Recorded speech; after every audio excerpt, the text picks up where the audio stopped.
weeks ago, so I was doing the same thing you're doing 2 weeks back, just figuring it out. Yeah, gotcha. Okay, let me move this over here, and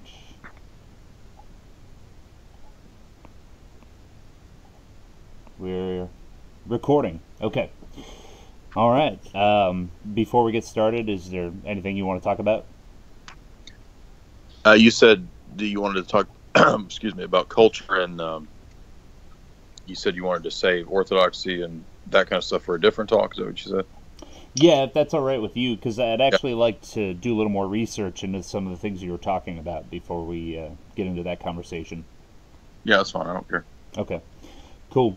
Well, Jay Dyer, thanks for coming on Men with Chess. Really appreciate it. How you doing tonight? Doing well, doing well. Busy time. A lot of debates going on. Trying to organize a lot of stuff. Trying to finish my second book, but I'm glad to be here. I'm honored. Excellent. Yeah, I heard you have a big debate coming up tonight on Warski Live with an unnamed big YouTuber. Is that right? Well, I haven't heard back yet from Andy. I heard from him a week ago, and he said he would try to get it arranged tonight. But I texted him today, and he hasn't responded yet. So I don't know. Oh, wow. It'll I be guess tonight he's for sure, but it keeps getting postponed. So hopefully it'll happen eventually. gotcha. All right. Well, I hope that goes through. I look forward to listening to it. Me too, man. I'm excited to debate like some mega big atheist, and I think some people have already figured out who it is. It's not Stefan. It's not Styx. It's not Jordan Peterson. So that only leaves a handful of other. Well, I was kind of hoping you were going to do a seance and debate Christopher Hitchens. Actually, I don't think I'm not trying to be offensive to this person, but I don't think he's not really known as being a an intellectual atheist. He's more of just a vocal, kind of a flamboyant Uh, YouTube atheist, more so than a like a PhD or something. gotcha. Okay. Well, I look forward to it. I heard your debate with Nicholas Fuentes, and I thought that was very entertaining. And so I respect your debate skills, that's for sure. Well, thank you. I've yet to lose a debate, actually. All right. Well, for those of you who don't know, Jay Dyer's website is jaysanalysis.com. He's the author of Esoteric Hollywood, Sex, Cults, and Symbols in Film. Jay, what else do you want us to know about you? Yeah, I am I run Jay's Analysis, as you said, but I also do a subscription service there. That's kind of the main means of how people interact with my work is through the articles and the videos and subscribing to educational content, basically. So there's a lot of lectures on philosophy, history, theology, geopolitics, book reviews, and I've been doing that for, I guess, about a year and a half or 2 years now. So that's one way to access my material, and I also am the co-creator and co-presenter of the television show Hollywood Decoded on Gaia TV, which is accessible through Xfinity and Amazon Prime and all that stuff. Oh, awesome. Yeah, I watched that episode you sent to me on Lord of the Rings. It's fascinating stuff. I thought that was really great. Kind of a cult or symbolic Siskel and Ebert, I guess you could say. Yeah, we try to say Siskel and Ebert on acid, or Siskel and Ebert 2.0, or yeah, different ways to kind of update Siskel and Ebert. But thank you, I appreciate that. Yeah, no problem. Well, good stuff, man. I appreciate it. Yeah, we wanted to talk tonight about social engineering. I've heard you talk about this competently in the past on Tim Kelly's show and other places, and specifically how it's affected Christianity in the West in the 20th century, but also more broadly. So I think hating on baby boomers is kind of a popular meme right now, and there seems to be kind of something wrong with them. They're very self-indulgent people, and they kind of, wasted away our economy and all these different criticisms we have. And I think a lot of that has to do with the social engineering that's gone on. So can you give us kind of a big picture? Where is this coming from, and why is it being done? Yes, and I have to take some credit for that, because my friend Mark and I were writing blog pieces about 8 years ago, making boomer jokes. So me and Mark might actually be the first internet boomer posters. But anyway, yeah, I mean, it's not anything as naive as to say that the problems of the world are the result of a single generation. We have to look, I would say, at many years of practicing and perfecting the technique of social engineering. So in a very broad sense, this is the practice that goes all the way back to Machiavelli, or you could extend it back even to ancient empires. And you even see this kind of stuff in the Bible. You'll see means and methods of geopolitical machinations when you read the books of the Kings, Chronicles, Samuel, etc. But in the modern era, it's a little more precise because you have the rise of technological process, techne, and scientific technique in how to manage mass groups of people. Mm-hmm. So I would argue that most of this arises out of the military and wartime strategies and planning.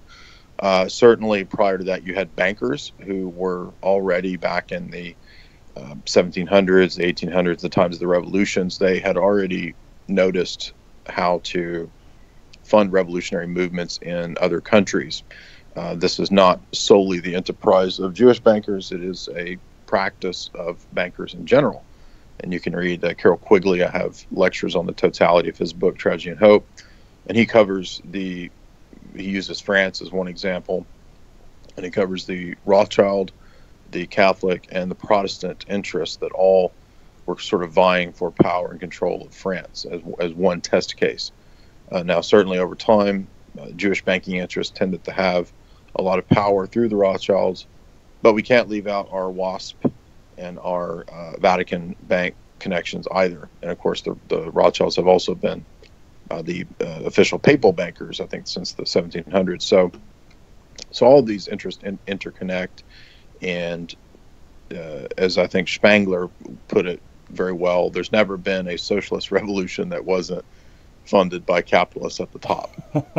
And I think that that's accurate. And so when we look at the French Revolution, we see a kind of a combination of Protestant, Swiss, and Jewish banking interests, and the British Empire having a vested interest in removing a Catholic monarch. We see a similar pattern with the funding of the Bolshevik revolutions from the Warburgs and other New York banking houses, and that was essentially to reconstruct and set up a social experiment in Russia to get rid of the idea of a czar, an imperium, and a confessional state. So you see the same pattern of the removal of the Holy Roman Empire in Europe and the removal of the Byzantine continuation in the Romanovs, their removal by the Bolsheviks. And ultimately this, I would say, is at the behest of the money power. It was the banking interest behind both of these things. Quigley comes to the same conclusion that Friedman of Stratfor came to when they both said that the 20th century was about the Atlanticist or Western power bloc's removal of their two main rivals, namely Germany, Austro-Hungarian Empire, and Russia. Mm-hmm. So that's the 20th century in total, in both of the wars and the Cold War. But what you get out of these wars and the wartime experience is a lot of research and development that goes into the war machine and perfecting the techniques of war. Quigley, for example, was a maritime war historian, so he also has other works about histories of civilizations and warfare and so forth like that. Hold on a second. Excuse me. So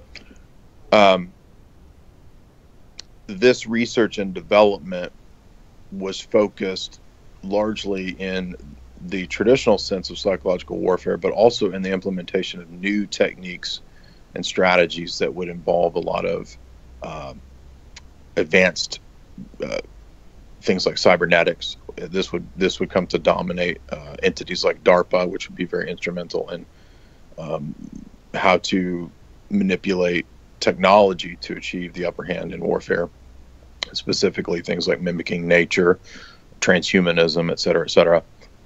But specific entities that can definitely be pointed to would be the Tavistock Institute, the Frankfurt School,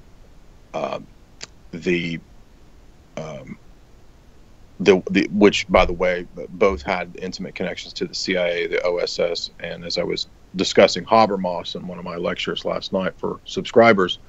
Habermas is one of the premier figures of the Frankfurt School, which was the German Jewish figures who had studied culture and the idea of culture critique, culture creation, and ultimately culture degradation.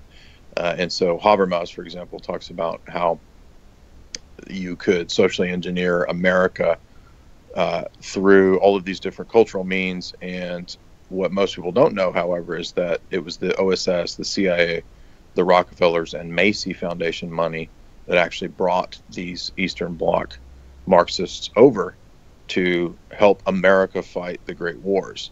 So what you get in America is basically they mastered the art of culture creation and toxic culture.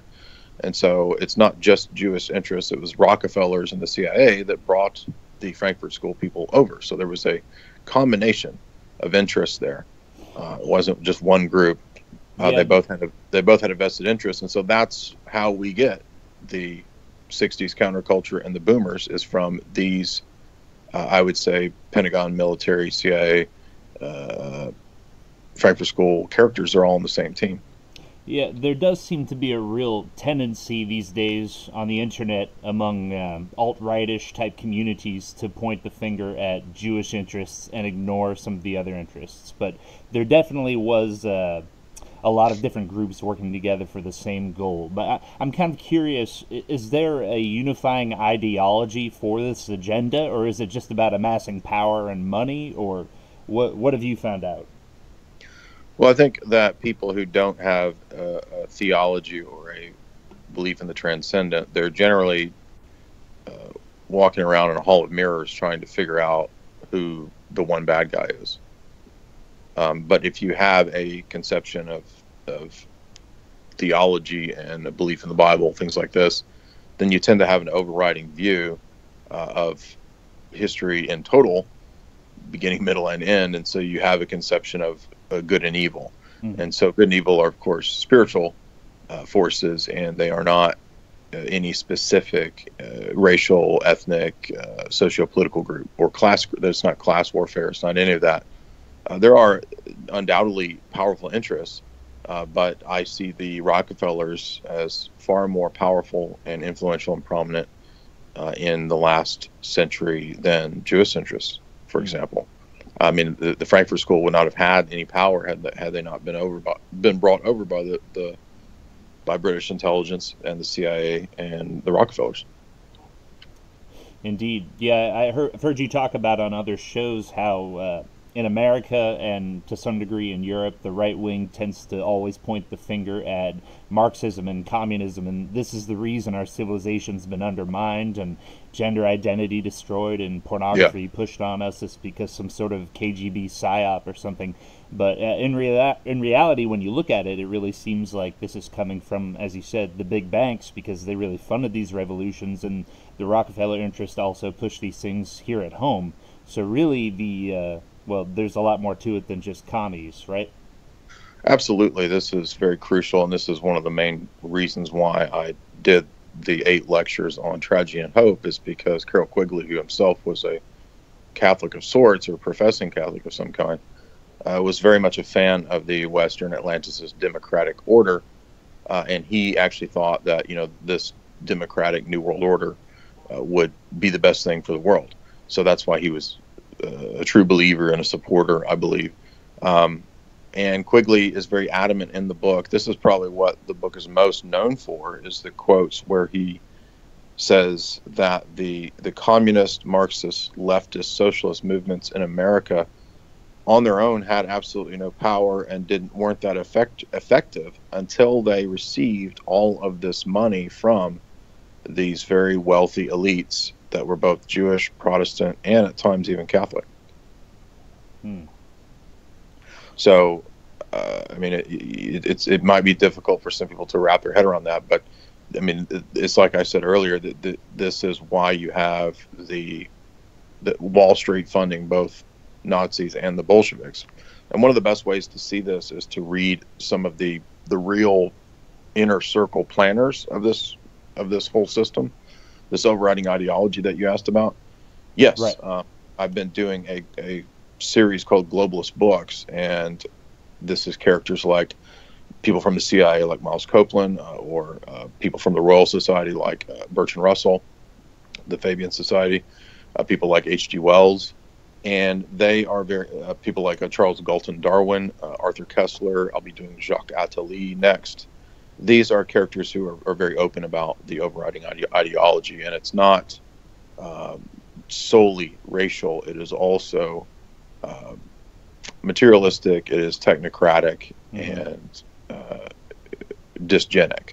And so that's what Bertrand Russell says. Russell says, yes, I'm very happy to see the Bolsheviks succeed in Russia because he says it's a social experiment, just like all the other 20th century movements and ideas. He says they're social experiments to see which things work best for the technocracy. So the end game here is the development of this new world order type technocracy, I guess is what you could say. It almost, to me, looking at it, seems like kind of a dark alchemy or something, like a social alchemy. They're melting down all these social institutions that we've had in the West for centuries and trying to create an entirely new society that's almost an opposite image of what was there before out of what they've melted down. You know what I mean? I think. Go ahead. Yeah, I think you're spot on. There is a chapter in Tragedy and Hope that a lot of people miss because everybody focuses on the sections where he talks about the bankers funding the communists. There's a more important chapter about the rise of the military-industrial complex. And Quigley's whole point in that chapter is that the New World Order is transhumanism. It is technocracy. He says that's the whole goal of all of it. So we can argue about all these other things, and I'm not saying you can't argue about those other things. I'm saying that the long-term plan is not just Israeli. It includes the Saudis. It includes China. It includes all these other interests to be a part of this global scheme. And you can debate to what degree atheistic Zionists or whatever have a role in that, but I think that the overarching plan is technocracy. It's not rooted in any kind of Jewish messianic claims. Do you see what I'm saying? Yes. I don't think that Bill Gates, David Rockefeller, and these people who have, arguably they're probably some of the most powerful men on the planet. I don't think they're really concerned about Jewish messianism. I don't think they care about Palestine. Right. So what do they care about? Technocracy. And so I see the most powerful people all being on board with that. And that's why to be in that kind of club, you have to be on board with that. They don't really care about the ideology of a single piece of land in the Middle East. I'm not saying that Israel doesn't have a role in that, but if you look at when Israel was being set up, what the Balfour Declaration and the Royal Society and all this, what they were saying at that time, they weren't really concerned with Jews or Arabs. They just wanted an outpost, and the Royal Society who set that up were just as interested in controlling the Islamic world as they were at controlling the Jewish homeland. And this is why, by the way, Jews got mad at British occupation, and you had like the Irgun and the bombing of the King David Hotel and so forth. Right. And they do seem to have, these technocrats, an apocalyptic prophet in Ray Kurzweil, and he published that book over a decade ago, talking about the year 2045 and how human beings will become just totally integrated with computer technology and AI, and the planet Earth will basically become like a technological god being, But I don't think that this is the plan for all 7.5 billion people. I think the becoming transcendent technological god beings is for the upper class, and the rest of us will. Well, I'm not sure what they have planned for the rest of us. Do you have any ideas? Well, yeah, they say very clearly to get rid of everybody else. So there's no debate about that.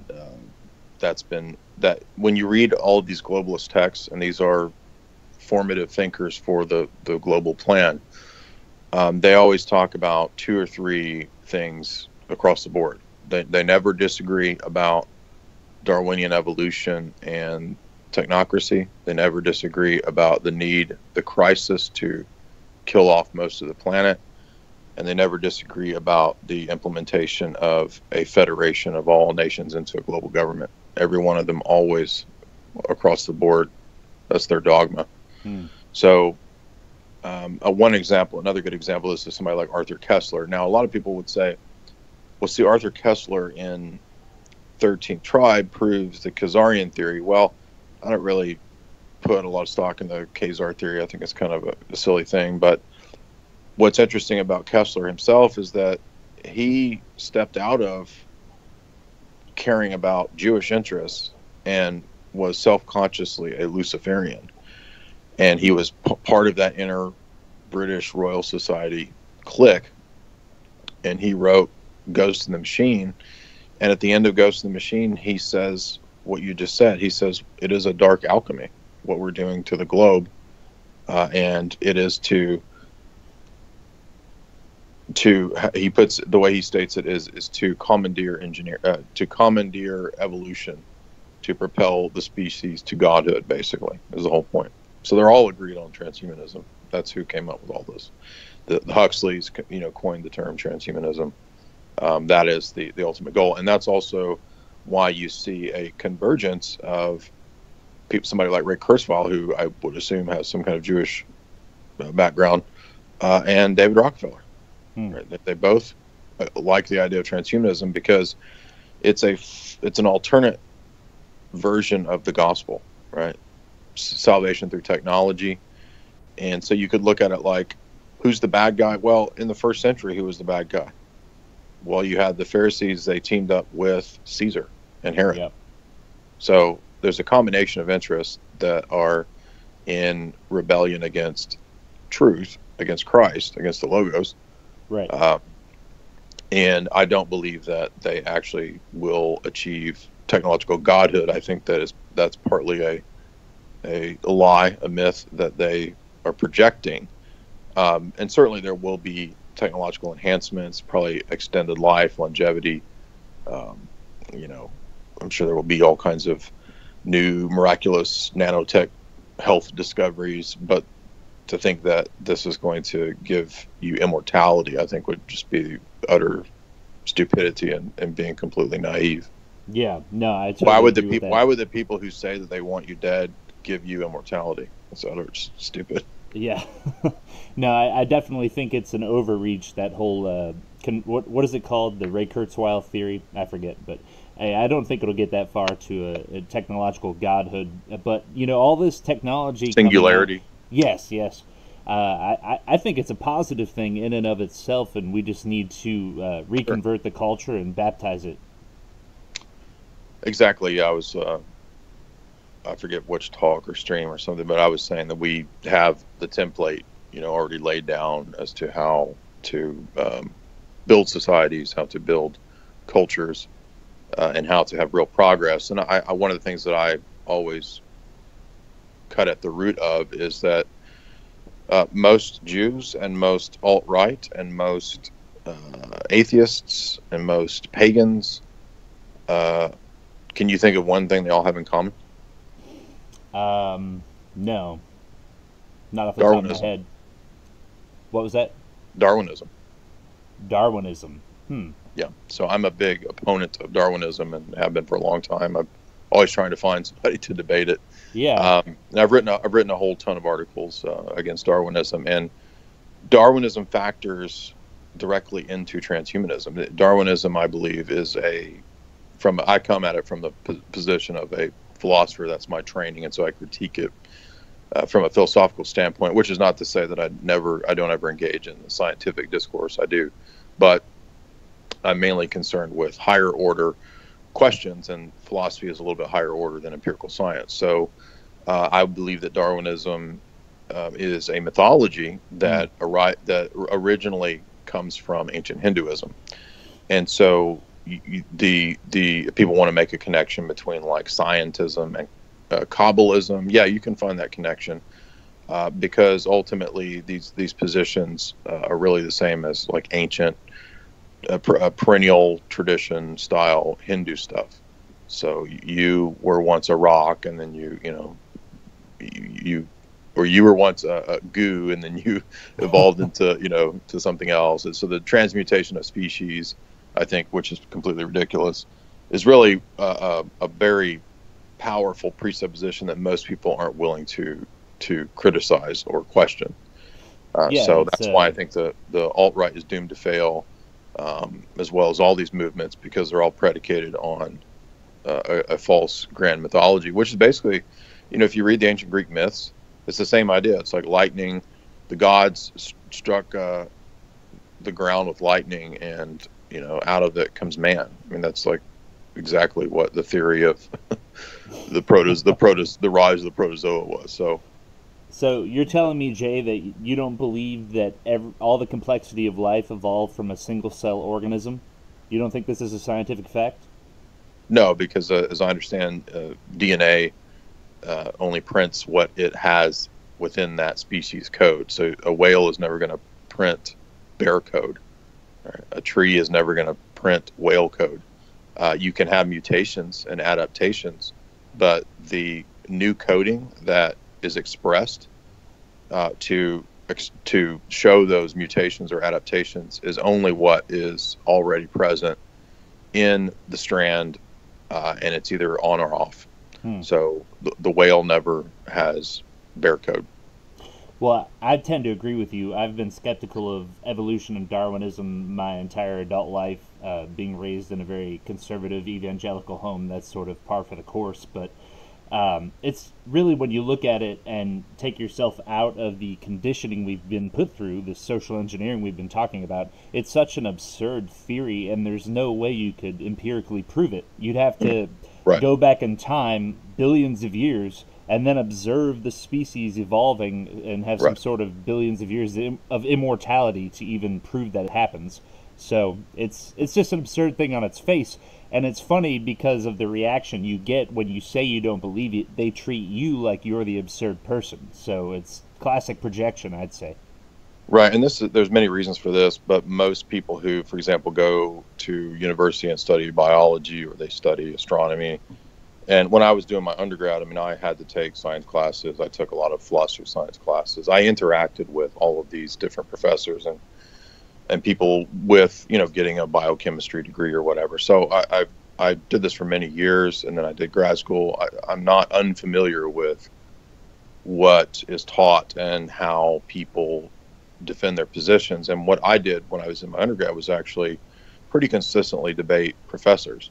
That didn't make me very popular with the professors, but I did it, and it is what it is. And so for most of the science professors that I had, for example, there was one guy who was an astronomy teacher, and I had a debate with him, and he actually suggested that I debate the head of the department. So I went to the head of, I can't remember, he might have been the physics head, it might have been a different guy, but I think he was a physics guy. So I had a long debate with the head of the physics department, and what I came to realize, I was like 23 at the time, so I wasn't super versed in everything, but I did understand basic apologetics, and I understood basic presuppositional apologetics at the time, so I was fairly well armed. And I realized that education is compartmentalized, and the people who study physics, they don't know philosophy. That doesn't mean that every person who studies physics doesn't know philosophy, but on the whole, it's very compartmentalized. If you are getting a PhD in physics, you might have only had one or two philosophy classes. I mean, it's not required. You might have had logic, and you maybe, if you wanted to, you might have taken something like Philosophy 101 or something. So most of them don't study a whole other discipline called philosophy of science, which is very famous, has a lot of great intellectual giants who've written on the topic, people like Michael Polanyi, and he's a famous scholar who has critiqued the positivist, empiricist tradition of the physical sciences and philosophy of science, which is a dead end. But you will be very hard pressed to find many people who get, quote, hard science degrees who don't grasp this. Now, this is another interesting point that should be made, is that I believe there's a distinction between life sciences and hard sciences. Okay. And so things like biology, I'm not saying that they can't involve aspects of hard science, but when they start talking about the theory of origins, it's very speculative. Okay. If you're an engineer, which is part of science, engineering is science, computer science, mathematics, right? You're engaging in something that's more, I would say, directly relevant to something like understanding DNA, because you understand design and you understand architecture, right? And so a lot of times when propagandists for Darwinism start talking about science is all on our side, science is all on our side, that's not actually true, because there are plenty of engineers who are theists and who recognize all of these same principles, and they're part of science. So it's just kind of a game they play where they kind of move the markers around, and they move the delineators around to decide who's part of science and who isn't, and it's all relative depending on the debate at hand. So so they just don't know what they're talking about. I mean, I rambled there for like 5 minutes. Forgive me. No, that's fine. But at the end of the day, they don't know the basic philosophical questions like, what about the principle of induction? You ask most philosophers, and I mean scientists, unless they've studied a little philosophy, they're kind of like, what? Yeah. What about this idea of do you believe the future will be like the past?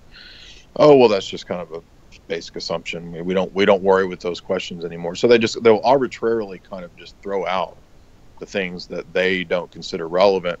But there's no clear scientific test for what things are objectively relevant or not. It's their subjective taste. And this is why you have people like Neil deGrasse Tyson will say philosophy and philosophy of science don't matter anymore. Well, they don't matter because he can't answer those questions, and he gets mad when people ask them. Right. Yeah, I've noticed that, especially in the new atheist community, there was a big attack on philosophy in general, classic philosophy, yes, because they were bad at it, basically. Right. All they do is, it's funny, they will criticize theists, and I will give them some credit because a lot of theists make bad arguments, and they rehash bad classical proofs for God, which I don't think are very good. I think they need to be kind of restated because the questions and needs of our time are not the same questions and needs of the year 1300. So they'll throw this monkey poo at the theists quite often and say how bad their arguments are and that they just rehash old debunked arguments. But guess what? All these new atheists are just rehashing people like David Hume and people from the French Revolution. Mm-hmm. I mean, they're not doing anything spectacular either, but rehashing Enlightenment era arguments. So yeah, absolutely. I think that the discourse is pretty low level and pretty lame and pretty weak, and it's kind of that way by design. I mean, a lot of these people are really just kind of pop figures propped up, like Bill Nye. Oh yeah. Bill Nye's changed. Bill Nye's been caught contradicting himself multiple times. Somebody put together a great video of Richard Dawkins totally contradicting himself within a few years about junk DNA, where he's like, junk DNA proves evolution. And then like a few years later, when suddenly they've decided maybe there's not junk DNA, he's like, I've never said junk DNA proves evolution. The fact that there's no junk DNA proves evolution. Yeah, these guys are definitely propped up in one way or another. I mean, for the public consciousness, science is not, the scientific method and empiricism. It's just a way to drive the narrative in a certain direction in favor of Darwinism, in favor of transgenderism, all right. These social issues. It's just another form of social engineering. So absolutely. That's why you have all these scandals at the different scientific journals. People will contribute studies that have bad evidence in it, specifically to see if it can get published, and it does because it supports a certain political narrative they want to push. Yeah, there's a whole bunch of articles that you can pull up about fraud in science, fraud in the peer review process. There's no actual peer review way to prove the peer review process. I'm serious. And Yeah. there've been countless mainstream articles on this. The most famous of which people can look up is the the Lancet Journal, which I've sourced this so many times. I need to just archive this on my website actually, but everybody should read the very brief discussion from the Lancet about where they were discussing about 50% of most peer-reviewed papers are fake. Oh, wow. Yeah, and the Lancet is, of course, Oxford's premier, longest-running medical science journal. That's insane. And that was published, I think, 2 years ago. And you can still pull it up. The PDF of the actual file is still available, at least it was fairly recently. So, and this is not anything surprising or new. Now, people will hear this and they'll say, "Oh, you're a science denier." Not at all. I mean, in fact, as I said, a lot of my graduate work was philosophy of science, was phenomenology, was the questions of analytics and how analytical philosophy ties into, the hard realities of the here and the now. Right? This is kind of ancient philosophical questions just rehashed in modernity. So I'm very pro-science. I think science is a wonderful tool for understanding the natural world. And anybody who would deny that is a complete idiot. But science as a tool is a giant light-year leap from scientism, which is a grand narrative explanation. Yeah. But no tool can ever be a grand narrative. Right? If you have a monkey wrench and a giant, if you have a monkey wrench, the monkey wrench doesn't tell you how a car is built, right? I mean, right. A wrench is a tool. It doesn't give you an explanation. So in the same way, the scientific method is a tool for understanding the natural world, but by its very nature, it's not designed to ask questions that, by definition, would come outside the scope of empirical investigation. So, for example, mathematical concepts, logical laws, these, by definition, are abstract. And so they are not material. So when the so-called scientist or scientism proponent propagandist says, "I don't believe in anything immaterial, abstract that I can't see," he's not being honest, because he will absolutely utilize mathematical concepts, principles, ideas like law, ideas like rights, and those cannot be empirically demonstrated or proven. Very good. Well, let's shift topic back to I want to talk a little bit more about the baby boomers and kind of what specifically was done to them as a part of this social engineering agenda. You're probably familiar with Terence McKenna, definitely a spook mouthpiece, maybe definitely, talking about the archaic revival during his career.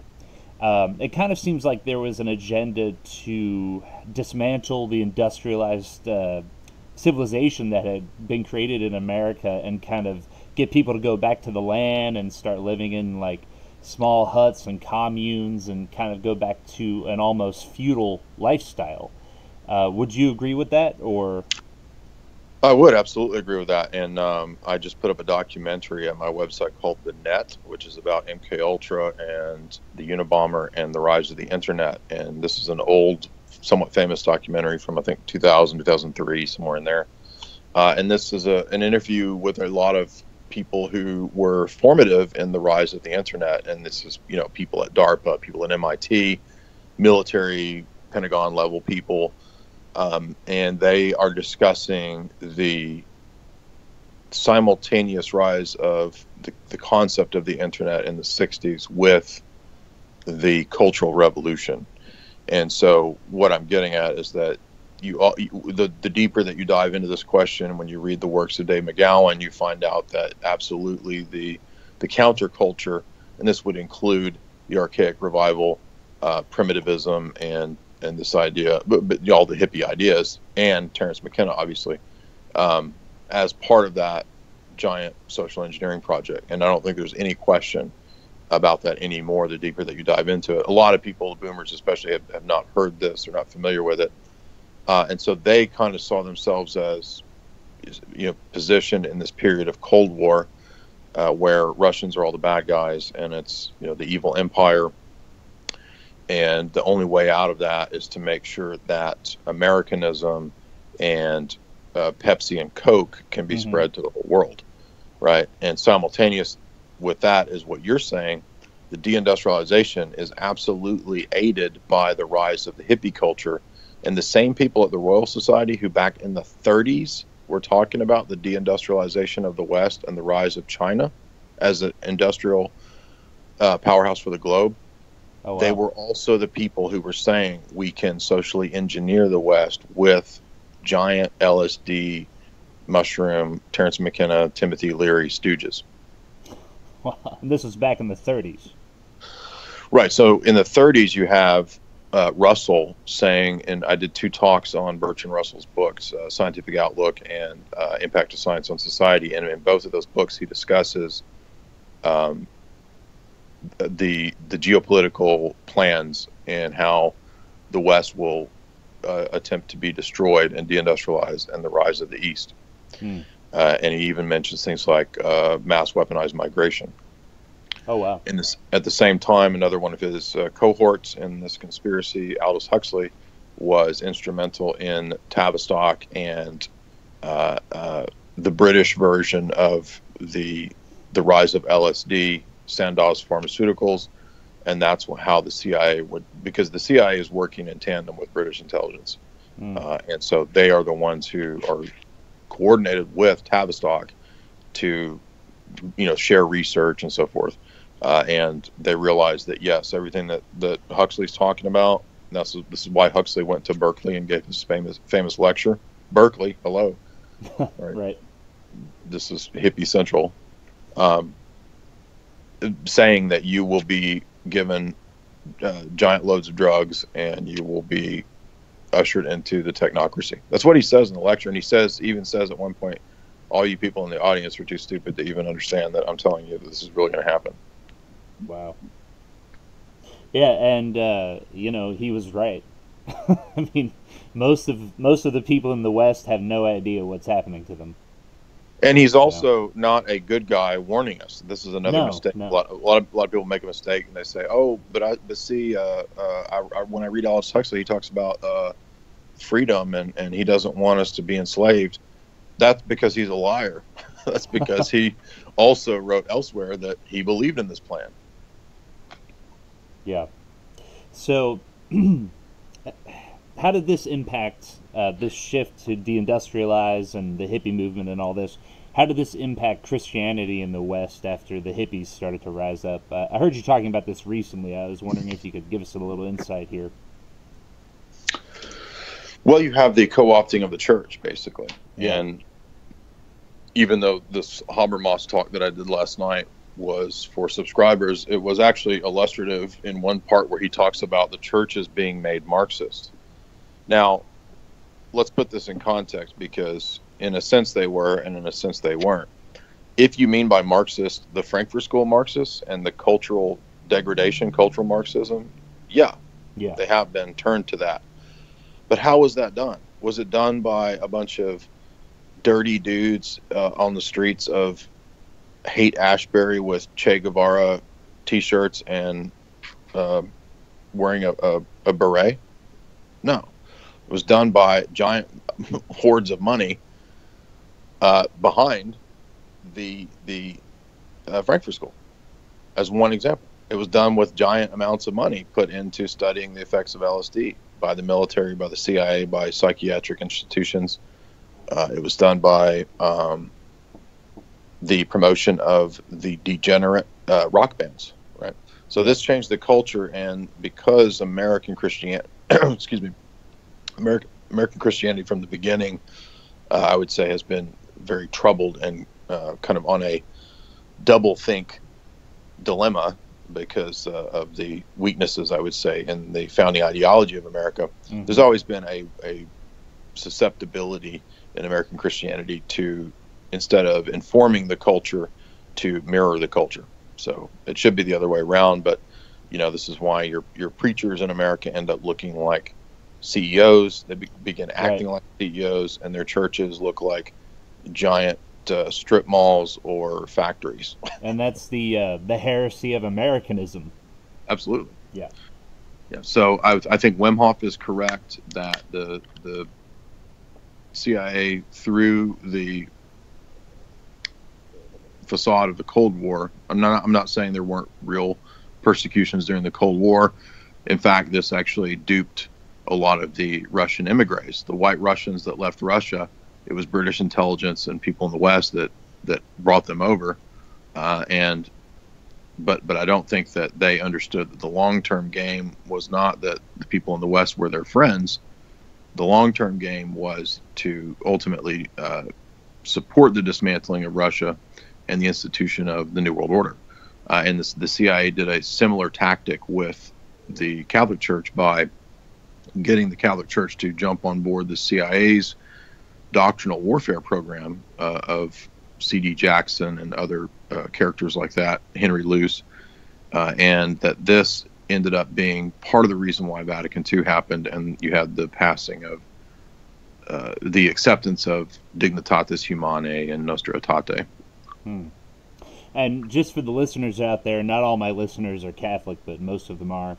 Jay is not Catholic; he's Orthodox. So just so you're aware of that. And we don't have to agree on every single thing, but look into these things because there definitely has been deep state influence on the Catholic Church. There's no denying that. Well, David Wimhoff is a practicing Catholic, as I understand, and he does accept Vatican II. So I'm just using him as an objective Catholic source who, as a lawyer in this giant, 1,000 source page book, he argues, I would say definitively, and it actually makes a lot of sense with all the other research that isn't Catholic. Dave McGowan is not Catholic, but was not Catholic. He's passed away, but his book was not focused on religion, but it kind of came to the same conclusions that you had the deep state basically interested in trying to co-opt large religious institutions, and you will find that this is very common.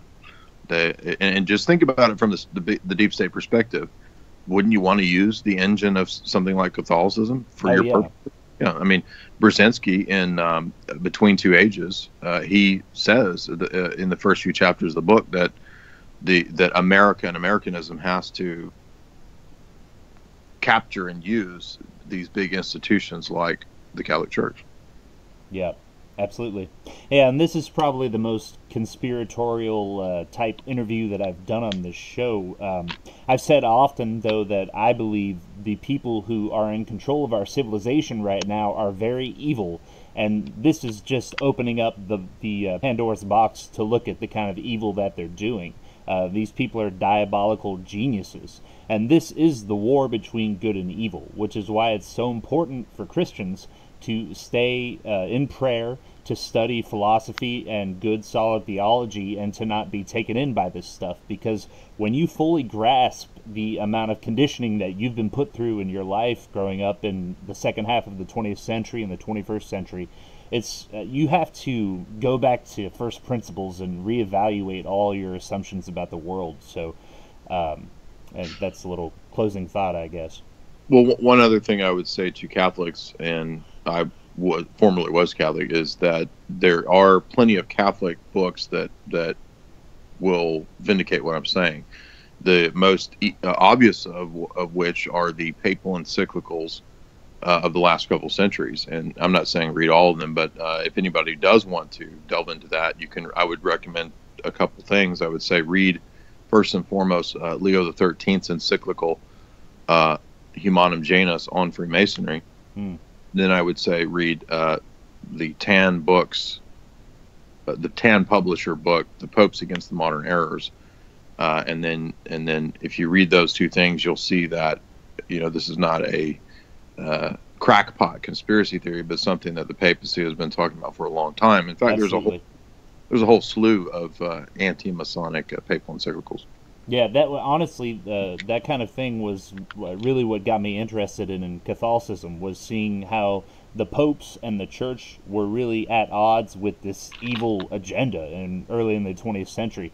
And I'm sad to say that it's lost a lot of ground in the second half, but anyway, those encyclicals are definitely eye-opening, to be sure. We need to do a show on Freemasonry sometime and their battle with the Catholic Church. That would be interesting.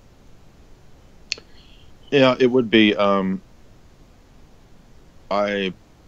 I would. I've also been reading Occult Renaissance Church of Rome, which is a critique of the Renaissance era papacy by Michael Hoffman. And I think he makes a very compelling case. I think he's very weak when he tries to explain the first millennium of the church, but I think for the second millennium of the church, he also makes a very interesting case that it's not like everything was rosy, prior to the French Revolution. Right.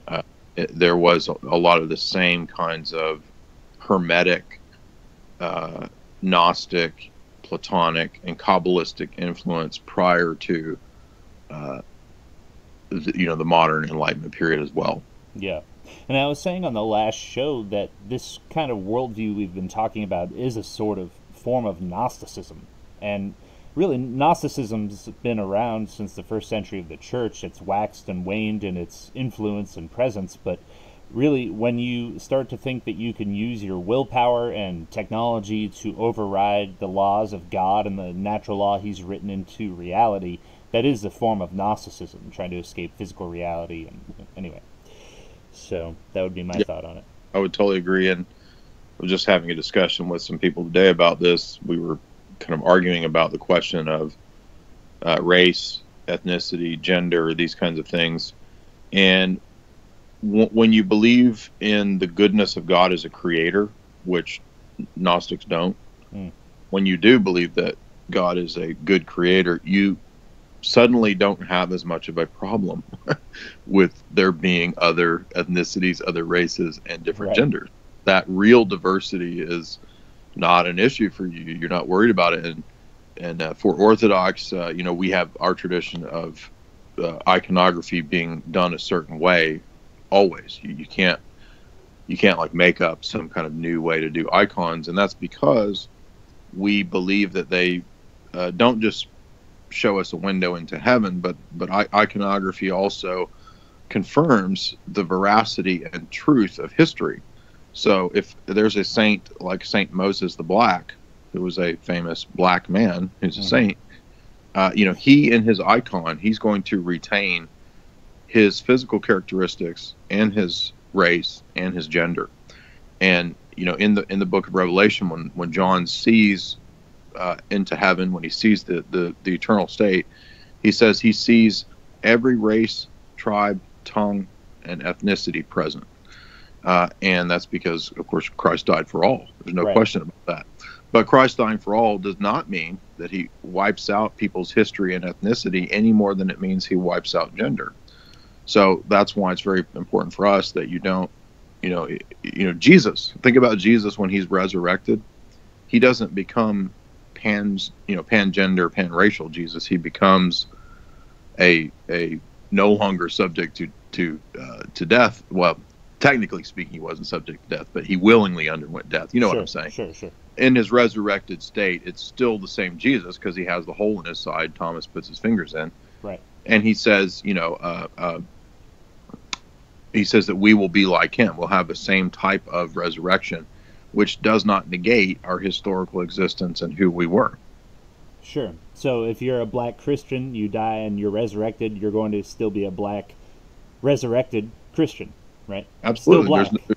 This is the thing about Babel and the New World Order, globalism, transhumanism. It is Babel. They say we want to make a tower to heaven in our own name, right? And that's contrasted with Abraham, who builds an altar to the Lord and calls on the name of the Lord. Right. So Abraham's religion is based around theology and faith first, and Babel, worldly religion, the city of man, as Augustine called it, is based around the idea of man will be God. And that's what transhumanism is. It's just a repeating of that. And Babel is still manifesting today in globalism. Mm-hmm. Babel is the idea of wrecking all the different cultures and nations and tribes into one giant blob run by Skynet. Yeah. And that is what's going on in Europe with the Muslim invasion and the United States and even in China. They're trying to do this in every country that has a national monoculture. They're trying to turn it into the New World Order corporatist gray glob. So exactly. Yeah, totally agree. All right. Well, Jay Dyer, thanks for coming on. That was a great chat. I hope to have you back soon to talk about some more theological issues, if that's amenable to you. Sure. All right, great. Anytime. All right. Well, I sure appreciate it, man. God be with you. All right. And I would add, too, that if people are interested, my book is still available. And if you would like to get a copy of it, please get it from me and not Amazon, because Amazon undercuts authors. My book is not an occult book. It is a comparative religion analysis of different movies and films in 363 pages with 404 footnotes.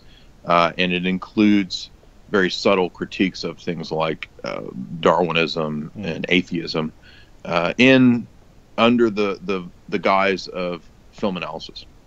Yeah, so I'm still kind of new at the podcast game, so I forgot the plug section. I also wanted to say, if you go into Podcast Addict and search Jay Dyer, you'll get Jay's analysis RSS feed on there and get all his great content. He's been putting out some awesome stuff lately. Maybe you have another method they can find that feed as well. It should be on all the major feeds like that. Okay. It's on Spreaker and it's on iTunes, and you can always go to YouTube. My stuff goes out to all those areas. Good deal. All right, man. Well, thanks again, and you have a good evening. All right, thank you.